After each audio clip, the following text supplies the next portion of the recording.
Radio Toronto are entirely those of the hosts, guests, and callers who are entirely responsible for all show content and do not in any way reflect the opinions of Tomz Radio Toronto or its staff.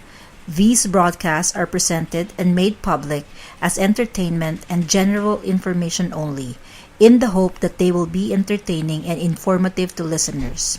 They are not intended to diagnose, treat, cure, or mitigate in any way any disease or condition or to promote any specific lifestyle, belief, religion, political affiliation, or other personal practice, nor is the information presented necessarily accurate or verifiable. Good afternoon, ladies and gentlemen. This is The Wisdom Show. I'm your host, Bruce Gilboord, and we have a special guest, and I'll introduce him in a moment. What's The Wisdom Show?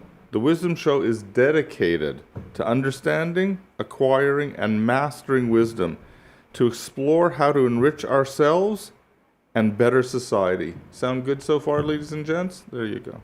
Initially, we survey the world's most famous and ancient book of wisdom. Anyone know that name? It is the biblical book of Proverbs. Wisdom is the muscle we build to enable greater character, success, and happiness in our lives and of those around us. If we lack wisdom and make mistakes in our life choices, often then psychological counseling is required. And if we lack a good psychological foundation, then medication might be required. Now, there's a progress here that when I was a judge in a disability claims court, I saw it all the time. You should know the next steps in a life void of wisdom could be depression, substance abuse, poverty, homelessness, arrest, and even imprisonment.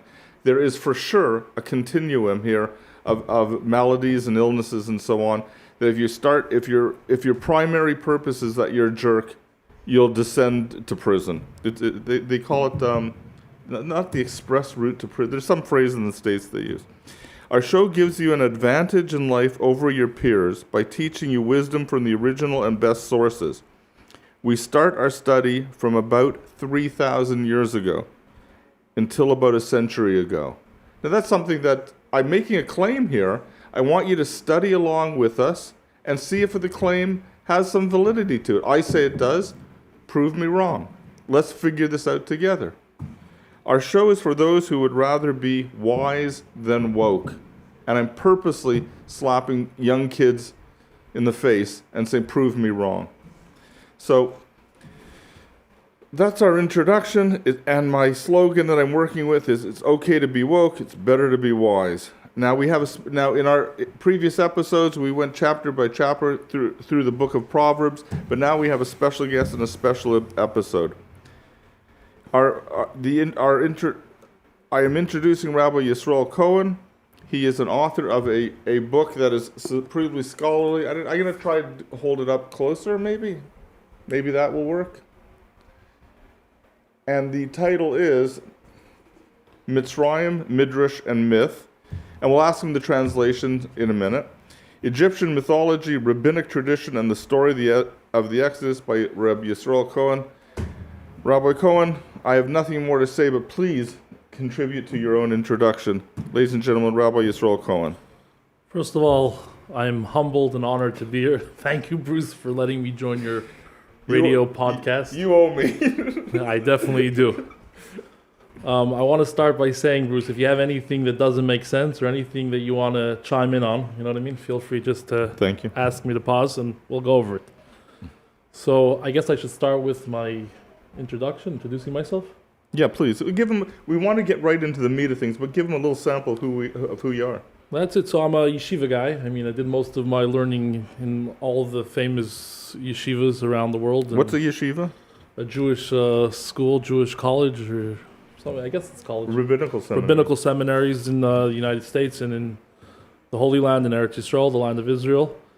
And I was exposed to a very long tradition of various knowledges and various understandings throughout the biblical texts. More recently, I became exposed to other ancient traditions, specifically the Egyptian tradition and what's known as Egyptology.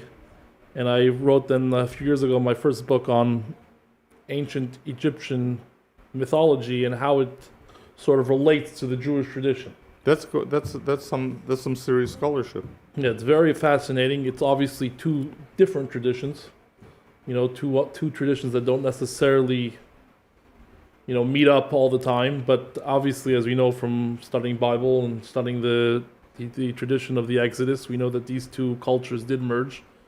And it's fascinating to see how, why, and understand what exactly those two traditions have to play out. Okay, I see this is a deeper episode than. Correct. I don't want to say deeper. It's more scholarly. It's more. Correct. Okay, I understand the title of your dissertation of today is Mythology and Ancient Traditions, where we will discuss riddles and ancient esoteric knowledge or speech with examples from the Book of Proverbs. Correct. So what I came to understand is that in the ancient times, mankind started off with something known, or a certain type of knowledge known as mythologies. And at some point, the Greeks come around, and we evolve from a mythology into a philosophy. And it's interesting just to point out what these two differences are. I've never thought of the evolution of that. No. I get your point. I just never saw it that way. No, but the ancient philosophers do have two words for it. One thing is one title is mythos, things that are myth, and the other thing is logos, which is obviously the word for logic. And it's interesting to understand or try to differentiate or try to comprehend what falls into one category and what falls into the next category. So mythology is always some type of story. It's always a narrative. It's something usually passed on. No one invents a mythology. Mm-hmm. Even though people might add, points, key little factors here and there to the grandiose of the scheme. But at the end of the day, myths are something that are inherently passed down. Philosophy is something that you're supposed to sort of come to yourself, your own understanding. And of course, there were great schools in Greece and Athens, etc. But philosophy was always about your own knowledge and understanding knowledge versus understanding the tradition. So, in previous episodes, we dealt a lot with in the Book of Proverbs in the word usage between knowledge and wisdom and discernment and so on. Yeah. So I hope to get to one type of form of knowledge, and this is where I think that sort of bridged the worlds of mythology and the worlds of philosophy, and that was riddles. Hold on a second. I want to ask a question. If someone asked me what was the truthful essence of mythology, I would say mythology means it's made up stories. No. Okay, so please not made up stories. Mythology is really an understanding of esoteric, I guess would be the right word, or trying to understand the incomprehensible ways of creation or gods, or all these different type of, almost like a parable of ideas, which we'll speak about parables in a moment. But mythology was always a way of expressing the ununderstandable, the unattainable, really. The big question: why are we here? Or what are we doing here? Which I think, as a philosopher, we weren't always able to answer that question. The drinking questions. Correct. That's why I think that there's always is and there will be room for mythology, and it does always somehow creep up. Which I told you, right? I told you because I'm writing another book. I started recently on the fallen angels, which is the book of Genesis. Right. So that's about a different type of mythology. Like, how did we get here? What are we doing here? You're dealing with the uncomfortable questions Correct. Nobody in the West asks. They don't ask it directly, but they invent answers to try to navigate this. Everything you're saying is $10 sentences. But do you have an example of that they invent? We have now the far left, all these ideas of almost like a myth, how we're able to save mankind or, I've always thought global warming fell into the Tower of Babylon's mythology. Perhaps. It fell. Perhaps. The point is, but the parallel is obvious to me. But the idea is that there's a superpower, there's a super elite that make decisions for everybody. That's really the story of the fallen angels, this unique few that corrupt the entire mankind and eventually cause the great flood. Okay, you caught my attention. Okay. But getting back on topic. Yeah. The key point here that I wanted to discuss today is riddles. Mm-hmm. And that comes from this. By the way, how do I know the time? I'm following it here. I'm writing down. We're going to take a break at 2:33. Okay, very good. Thank you. Okay, See, yeah. I would never know that. Yeah. So right now, I want to just look at this one verse. Wait, I want a question again. How do you define riddles in English? If you were Merriam-Webster, Just a riddle. no, a question of is a riddle another Well, a we're gonna question with a fancy We're ending? going to speak about how the rabbis viewed riddles and how the rabbis understood this verse in Proverbs. Okay. But usually a riddle, and we'll also try to discuss about why it's important riddles. Okay. Why talk like that? Why not just give things as a Right. straight up? That's what I've noticed of all the ancient religions stuff, literature they study. They're all in the flowery language. But this is the only book specifically called Proverbs. Right. No, there's Right. no other book, Right. maybe Ecclesiastes or something like that. But this is the only book that's specifically about riddles or Proverbs, which we'll see You're in a second. translating Mishle as riddles. Correct. Mishle Oh, is that's riddles. that's very interesting. But we'll see why. We'll see how we get to that. Uh-huh. Even though the word is Proverbs, but we'll get to that point in just a second. If you take a look here at chapter 1, verse 6. Sure. So the Hebrew is like this. Do you want me to read the Hebrew or just stick Yeah, to the but English? it's an English audience, so I'll get if the more you can skip the Hebrew, except on words you want to keep Correct. out. Okay, so let's just read the English. Verse 6. And this is King Solomon basically saying what his objective here is. His objective is You have English? to understand a proverb and a figure, the words of the wise and their riddles. Okay. So he bunches it all up together to understand proverbs Yeah. and figures and a figure, the words of the wise and their riddles. He has a comment here in English. Would you like to read it? Okay, words on commenting on words of the wise and the riddles, referring to the etymological method Correct. by which the sages determine the meaning of certain verses in the Torah, that's Rashi, Right. or to the enigmatic parables that constitute a fair portion of the oral Torah, which I think we'll have to comment. Through these parables, the sages communicate the esoteric meaning of the mitzvahs. That's from the Vilna Gaon. Oh wow, beautiful. And the Malbim. Yeah, There's a lot there. You can continue. Yeah, no, that's what he just says. That's what he just says. Basic on words of the wise and their riddles. Okay, so I was just about to finish off that last point that I think that a riddle was the crossroads between philosophy and myth, whereas a myth was almost like a riddle, where we give you this grandiose picture of gods and them flying over skies, and everybody knew, I think, that there was obviously another interpretation to that. Right? It would be ridiculous for anyone to understand myth as literal, even though there obviously were those who did. I understand they want to make a point with a myth. Correct. But I always took it as a fairy tale. Correct, but the fairy tale has a lesson. Right, that's what I mean. Hence, the fairy tale becomes a riddle. In other words, you have to sit there and kind of get what the point of this fairy tale is. Right. So that's the idea of a riddle. Question here that I wanted to begin with is what's the point? Bruce, you're a smart guy. Why talk in riddles? That's a riddle.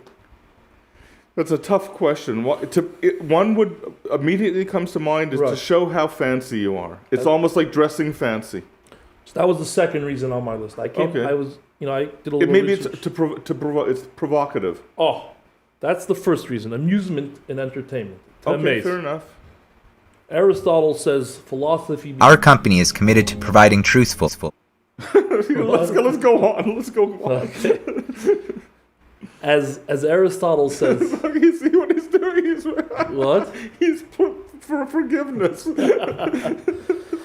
As Aristotle once said, philosophy begins with wonder. So the first purpose of a riddle is to sort of pique your imagination, to get you to think.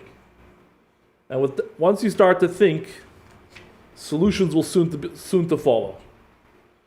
But the second point, which is a little bit more interesting, and that is obviously to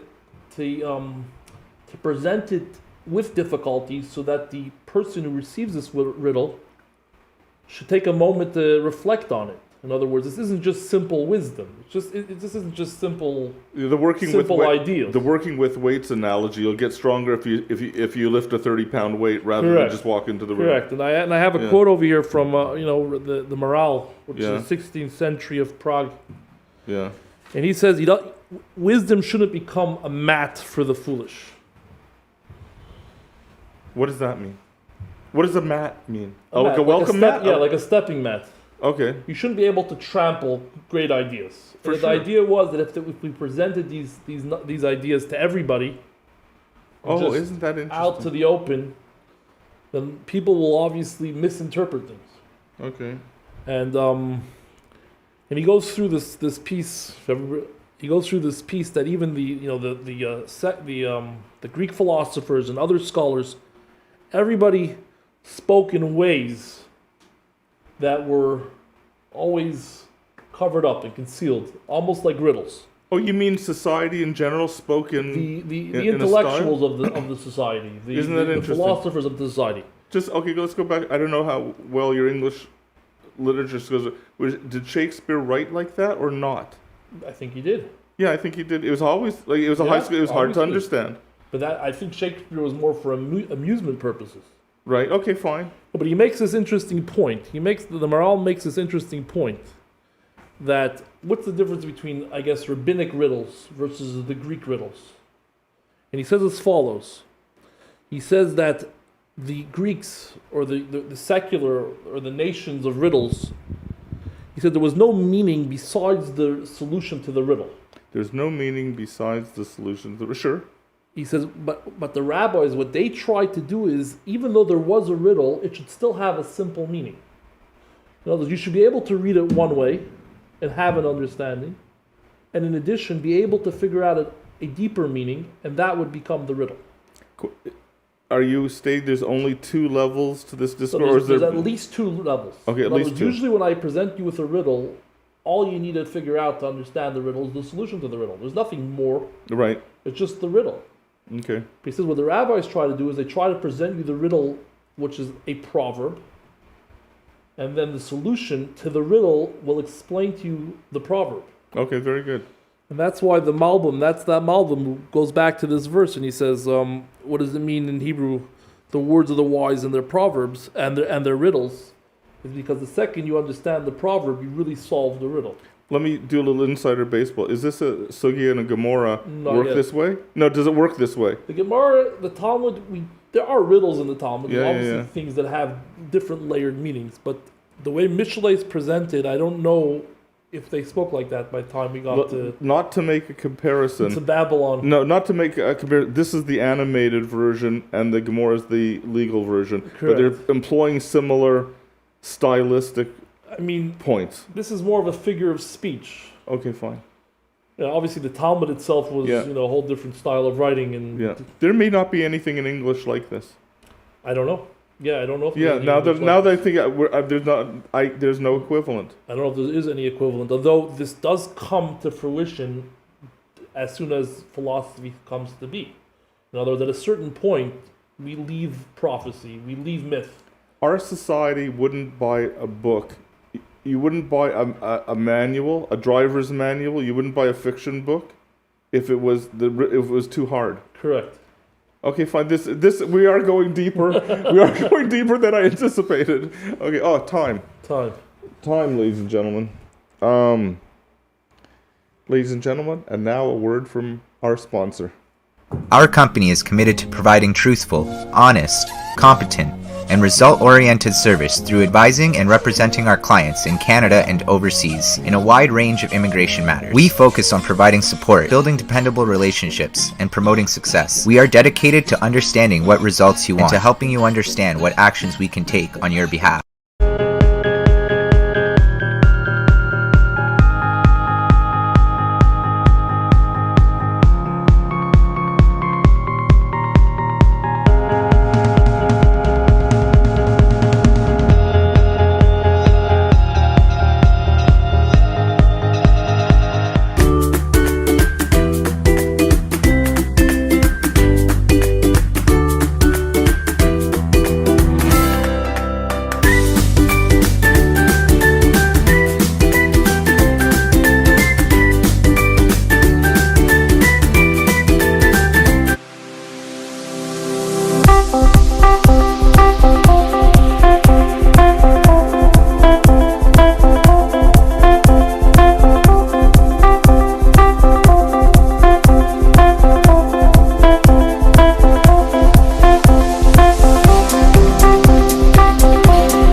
Welcome back to the Wisdom Show, hosted by yours truly, Bruce Gilboord.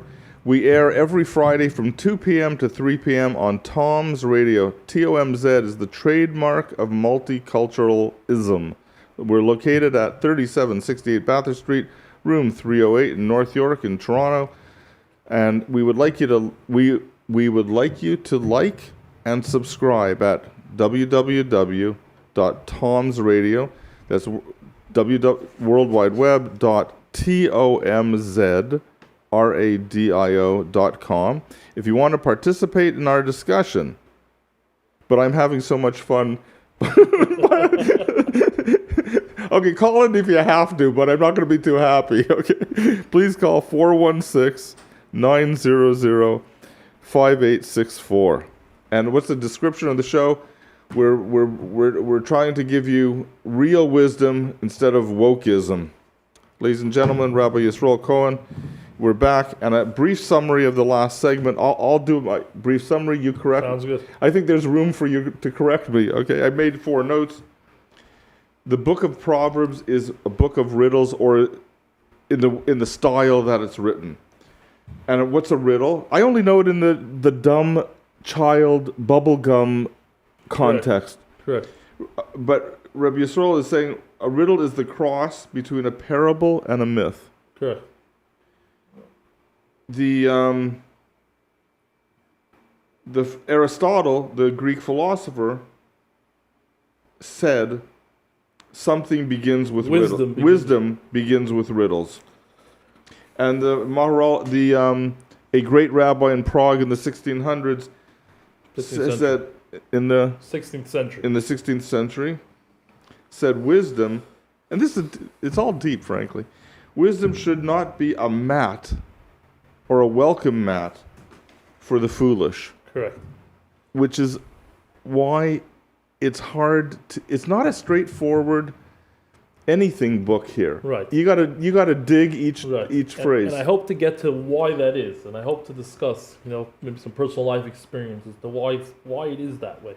Please, sir, take the floor. So the final reason, the third reason that I personally thought Solomon or any wise man would speak in riddles. I want to quote a Holocaust survivor, a philosopher. His name was Viktor Frankl. And he said like this: the meaning of life is to give life meaning. Wow.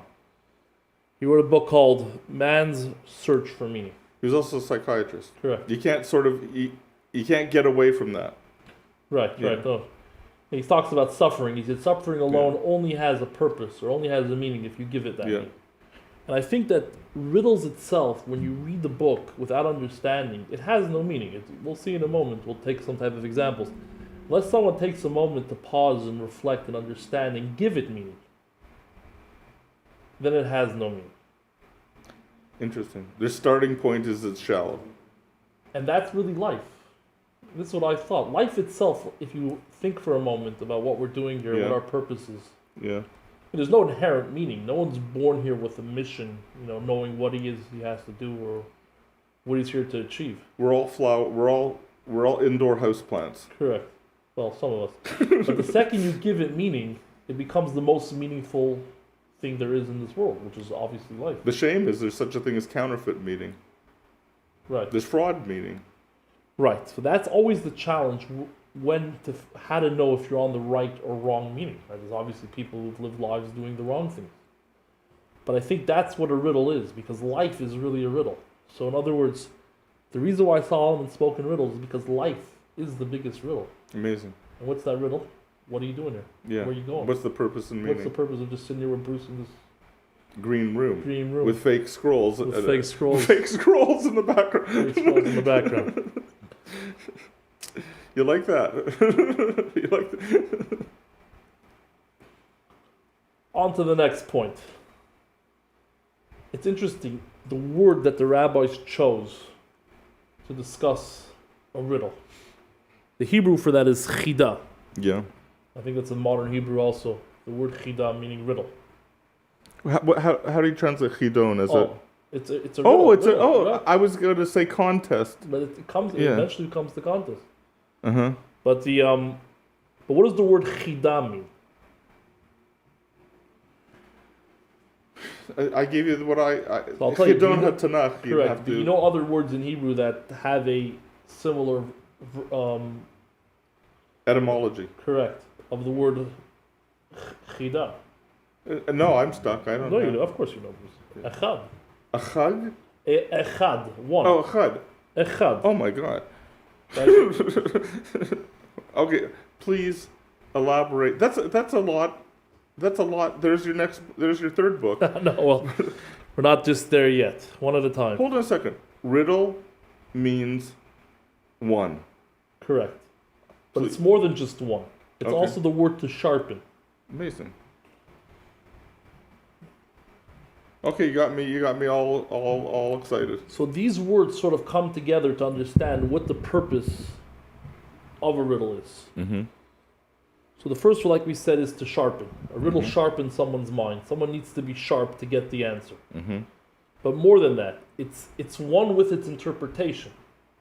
Like we said, like I told you before, a riddle has no value unless you figure it out. Right. So therefore, it becomes it's unified. It's one with its interpretation. So that's why echad and chida have the similar Amazing. It's similar root. it's something I have to ruminate over because it's a little bit of a stretch. I'm brainwashed to think one means one, and you're telling me one is an invitation to the second half. It's a Correct. Reisha Seifa It's a thing. unified. It's a unification. But I said it's a Reisha Seifa thing. I understand. How would you make that point? How would you say better what I just said? Meaning there's your initial understanding.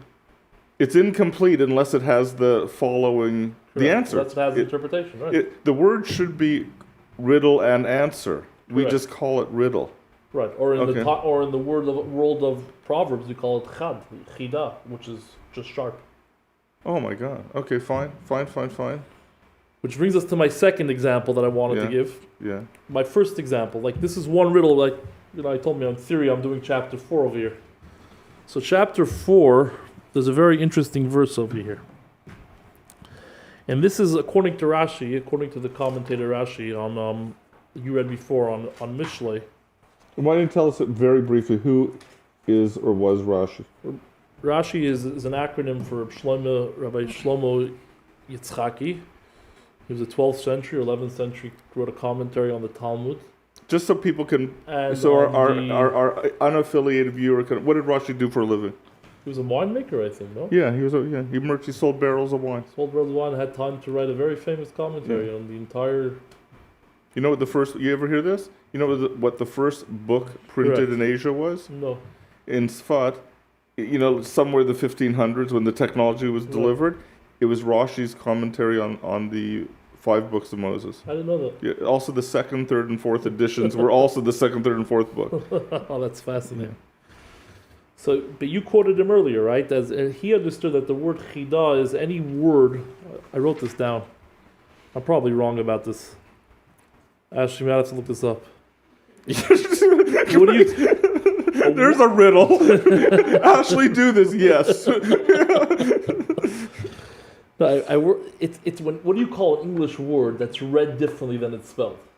Oh, I don't recall. I know. I wrote this down. I looked this up also. I'll find it. Yeah, we need a grade 3 student. Yeah. I don't recall. Anyways, so we have in Tanakh also Hebrew words Mm-hmm. that are written or that are read differently than they're written. Yeah. And according to Rashi, that is what the riddles are of the book of Mishlei. But there's only a handful. Well, you have a bunch here. You're right, there is only a handful. But that was one of his examples as to what a riddle is. Okay. So turn with me to... It's a lousy example. It's a lousy point that Bruce is saying Rashi's giving a lousy point.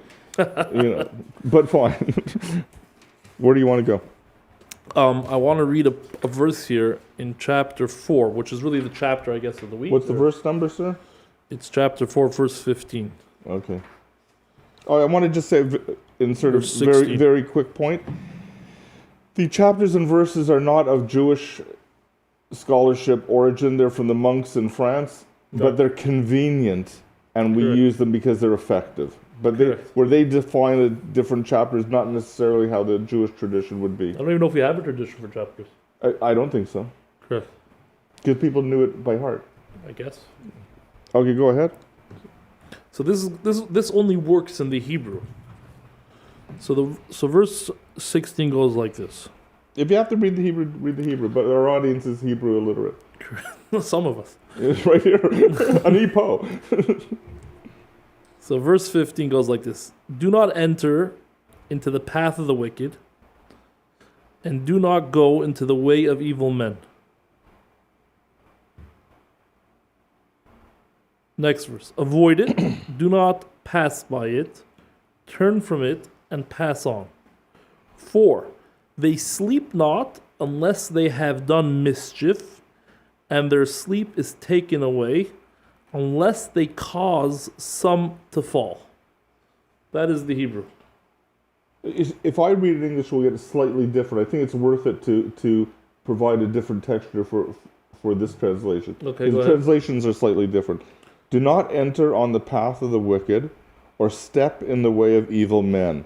Shun it, with an exclamation mark. Do not pass through it, exclamation mark. Veer away from it, it's 3 times. And Correct. pass it by. There's 4 things ostensibly saying the same thing. For the wicked, in brackets, cannot sleep unless they do evil. They are robbed of sleep unless they cause others to stumble. So now, on this word stumble, which has the Hebrew reading of yachshilu. Uh-huh. See how, or maybe you want to take a look at this? No, I'm going to find it here. You go find it. Yeah. Yeah, go on. I'll find it on my own time. So, the way it's read and the way it's written is 2 different ways. Yeah.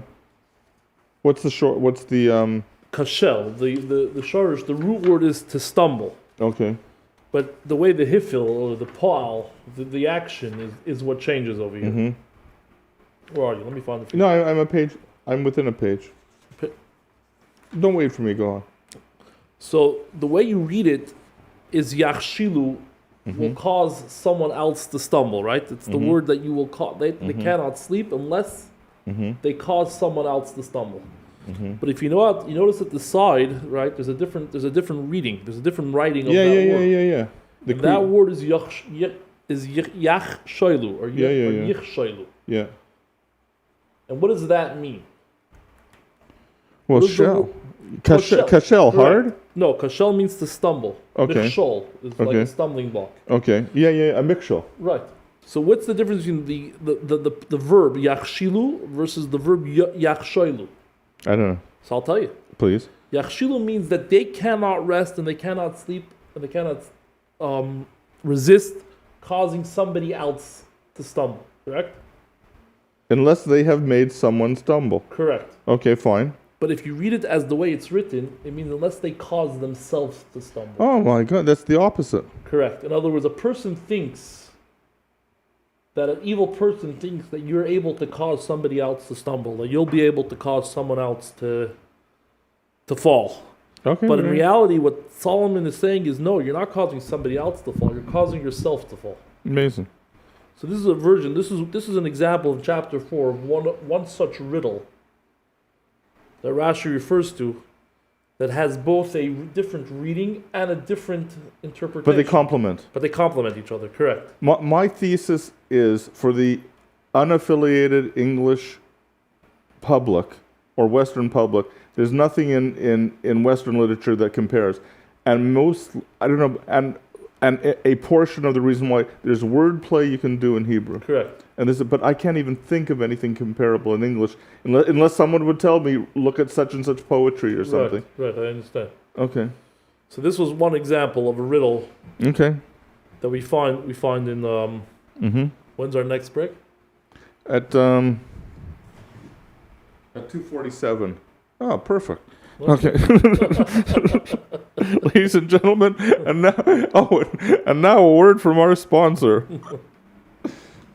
Our company is committed to providing truthful, honest, competent, and result-oriented service through advising and representing our clients in Canada and overseas in a wide range of immigration matters. We focus on providing support, building dependable relationships, and promoting success. We are dedicated to understanding what results you want and to helping you understand what actions we can take on your behalf.